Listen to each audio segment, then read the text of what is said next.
Turning to the Central African Republic, the UN mission in that country, MINUSCA, says they've received an allegation of sexual exploitation committed by one of its civilian staff on September 12th, 2015. On the Mr. same Lee. topic. Yes.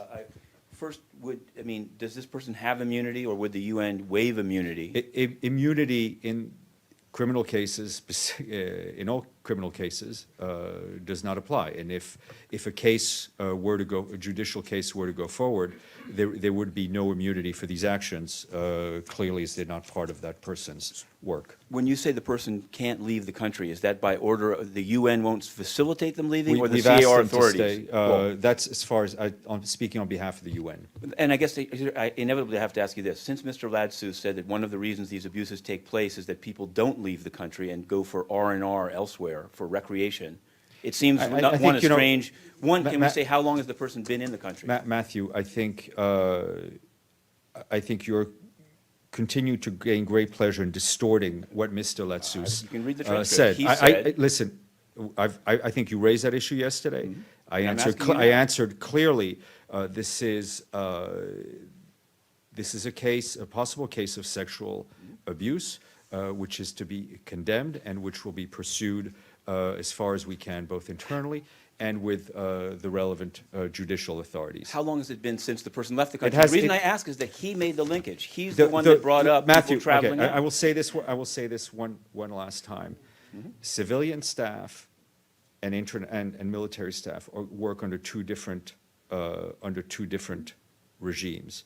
So you're to compare soldiers that have been in country in very difficult circumstances for 3 years, and a civilian staff is not to be comparable. What about the French Sangaris rapes? Oleg, go And ahead. your role in the Oleg. UNDT filing? Oleg.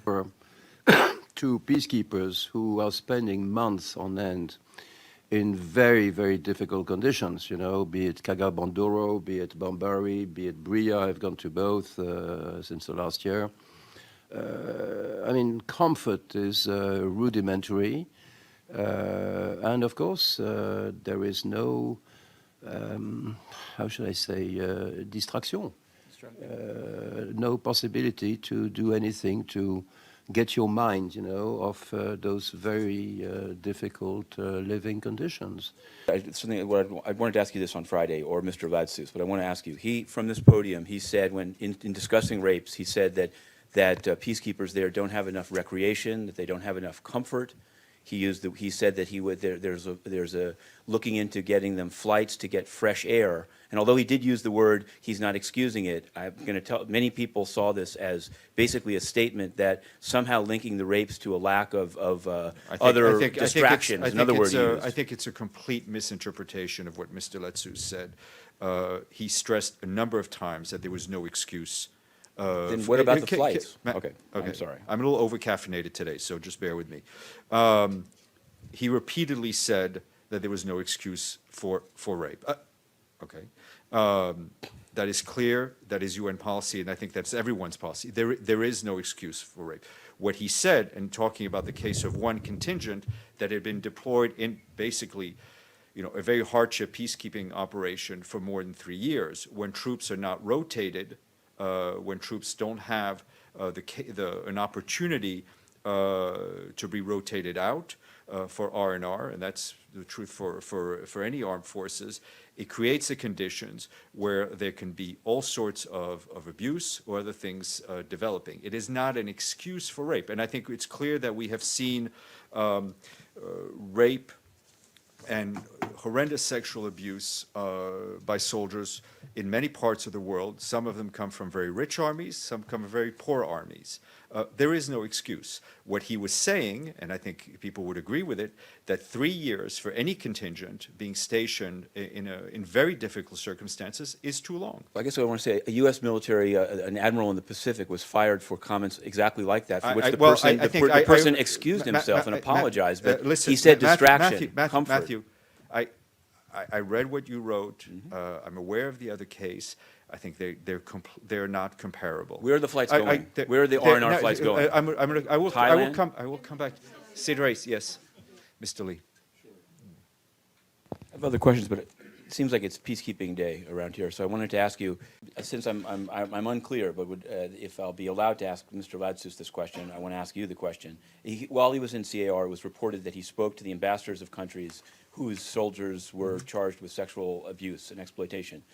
And so I tried to, I wanted to know whether he spoke with France specifically, given the interrelation between MINUSCA and Sangaris, and the statements made in this background briefing about human rights due diligence of the UN's partners. I mean, I think the the issue of sexual abuse has been raised between the UN and French officials at various levels of the defense ministry, and at the highest level. So I think they are very well aware of our position on the issue. In Central Africa, some have been deployed since the times of the African Union, 18, 24 months. They have no opportunity to travel for rest and recreation because they don't get money. We do give the member states welfare money, but I'm not sure that in many cases the soldiers see the color of it. We're looking at ways and means to provide them, for relatively cheap R&R trips. But of course, again, it's difficult because Bangui is a very poorly served airport. There's 1 or 2 planes a day, and we have large constraints on our own air assets. But anyway, we're looking at it very closely, and we'll see what we can do. I will not deflower the subject. To peacekeepers who are spending months on end in very, very difficult conditions, be it Kaga-Bandoro, be it Bambari, be it Bria. I've gone to both since the last year. I mean, comfort is rudimentary. And of course, there is no, how should I say, distraction.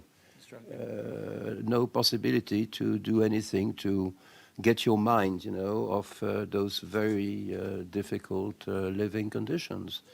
Again, it's not an excuse, but I think we owe it to our people to afford them, the possibility of, as I said, a better welfare, and try and see whether we can charter planes, to just give them some fresh air by going elsewhere. Some countries do it, especially countries from South Asia.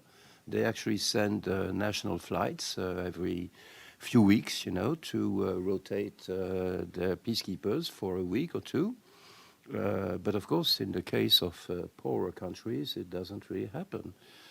So we have to try and step in to compensate for that. What about the French Sangaris rapes? Oleg, go And ahead. your role in the Oleg. UNDT filing? Oleg, go ahead. Thank you, Mr. Ladsous.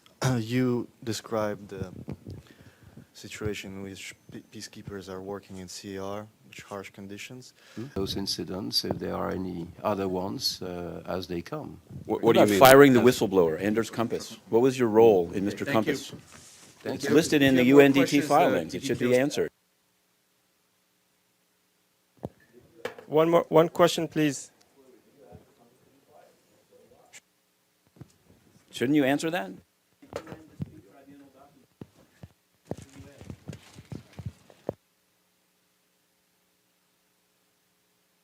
No, it's